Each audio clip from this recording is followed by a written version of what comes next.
अगर आपने आज तक पुराने ज़माने की असल ज़िंदगी, असल खूह और वो जगहें नहीं देखें जहां बैलों की ताकत से पानी खींचा जाता था, तो इस वीडियो को आखिर तक ज़रूर देखें। मैं आपको वो नक्शे, वो खूह, वो खंडरात और वो मकामात दिखाने वाला हूं जो कभी गांव की जान हुआ करते थे। ये वो जगहें हैं जिन्हें शायद आपने अपनी ज़िंदगी में पहली बार देखा होगा। पुराने वक्तों का निज़ाम, बैलों की मेहनत, मिट्टी की खुशबू, खूह के किनारे की वो खामोशी, सब कुछ आज इस वीडियो में आपके सामने है। तो बस देखते रहिए, क्योंकि जो मनाजिर अब आप देखने जा रहे हैं वो आपको वक्त में 100 साल पीछे ले जाएंगे, एक ऐसे दौर में जहां जिंदगी सादा भी थी और खूबसूरत भी। तकरीबन 100 साल पहले का देहाती माहौल आज के दौर की भाग दौड़, मशीनों की आवाज़ और बिजली की रोशनी से बिल्कुल मुख्तलिफ था। उस वक्त जिंदगी की रफ्तार बहुत धीमी, सादा और कुदरत के करीब थी। खेतों में हल चलाने के लिए ट्रैक्टर नहीं थे, मोटर पंप और ट्यूबवेल जैसी सहूलियात मौजूद न थीं, बल्कि किसान अपनी ज़मीनों को सैराब करने के लिए खूह इस्तेमाल करते थे। ये खूह अक्सर गांव के बीचों बीच या खेतों के किनारे खोदे जाते थे और उनकी गहराई इतनी होती थी कि नीचे साफ, ठंडा और मीठा पानी मौजूद रहता था। पानी निकालने के लिए धात के डोल नहीं, बल्कि जानवरों की खाल से बना हुआ मशकीज़ा या फिर बड़ी मजबूत रस्सियों से बंधा हुआ लकड़ी या लोहे का डोल नीचे उतारा जाता था। इस पूरे निज़ाम को चलाने के लिए 2 या कई बैल इस्तेमाल होते थे। बैल इस दौर की असल ताकत, असल मशीनरी और किसान का सबसे बड़ा सहारा थे। सुबह सवेरे जब गांव वाले अपने घरों से निकलते तो फिजा में ठंडी हुआ, परिंदों की चहचहाहट और बैलों की घंटियों की आवाज़ एक अलग ही सुकून पैदा करती थी। किसान बैलों को खूह के पास लेकर आते, रस्सियों को मजबूती से बांधते और फिर बैलों को आगे बढ़ने का इशारा देते। जैसे ही बैल चलते, रस्सियों के सहारे बंधा डोल नीचे जाता, पानी भरता और फिर दूसरी समत चलने पर भरा हुआ डोल ऊपर आ जाता।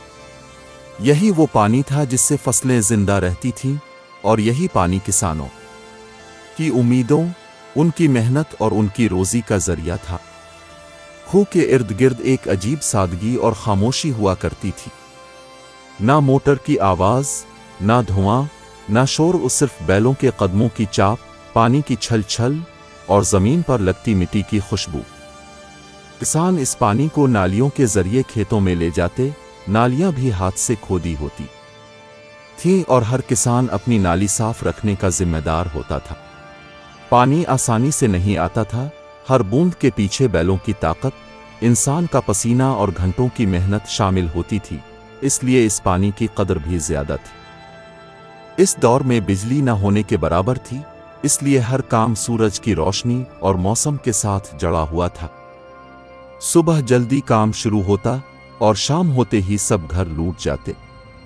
खूह के पास गांव के बुजुर्ग बैठे बातें करते, नौजवान पानी खींचने में मदद देते, बच्चे उधर उधर खेलते और औरतें घरों में दोपहर के खाने की तैयारी में मसरूफ होती।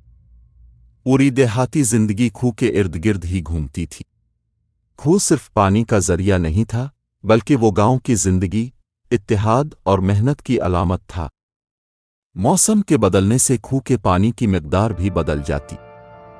गर्मियों में पानी कम हो जाता तो किसान ज्यादा एहतियात से पानी तकसीम करते। सर्दियों में डांसेस बढ़ जाती, मगर बैल और इंसान दोनों अपना काम जारी रखते। बरसात में खूह के किनारे फिसल जाते और किसान बैलों को फिसलने से बचाने के लिए रेत बिछाते या लकड़ियां रखते। अगर कहीं खूह की दीवार टूट जाती तो पूरा गांव मिलकर उसकी मरम्मत करता था, क्योंकि खूह एक फर्द का नहीं, पूरे गांव का मुश्तरका सरमाया था। वक्त बदलता गया, मशीनें आ गईं, मोटर पंप और ट्यूबवेल ने बैलों की जगह ले ली। आज पानी एक बटन दबाने से आ जाता है, लेकिन इस आसानी ने इंसान को पानी की असल कीमत भुला दी। अब ना खूह की वो गहरी आवाज सुनाई देती है, ना बैलों की चाप, ना बुजुर्गों की बैठक। आज के बच्चे शायद ये समझ भी ना सकें कि पानी कैसे निकाला जाता था, गांव किस तरह अपनी मेहनत से जिंदा रहता था। पुराने खूह अब भी कहीं कहीं मौजूद हैं, मगर उन पर घास उग आई है, दीवारें टूट चुकी हैं, रस्सियों के निशान मिट चुके हैं और बैलों के कदमों की चाप भी खत्म हो गई है। फिर भी जब कोई बुजुर्ग उन खोहों के पास बैठकर पुरानी बातें याद करता है तो उसकी आंखों में चमक आ जाती है। वो पुरानी दुनिया, वो सादगी, वो मेहनत, वो खामोशी, सब कुछ जैसे लम्हा भर के लिए दोबारा जिंदा हो जाता है। खूह अब खंडरात बन चुके हैं, लेकिन उनकी कहानियां आज भी जिंदा हैं और यही कहानियां आने वाली नस्लों को बताती हैं कि पानी कभी आसानी से नहीं मिलता था, बल्कि मेहनत, इत्तेहाद और वक्त के साथ जड़ा हुआ होता था।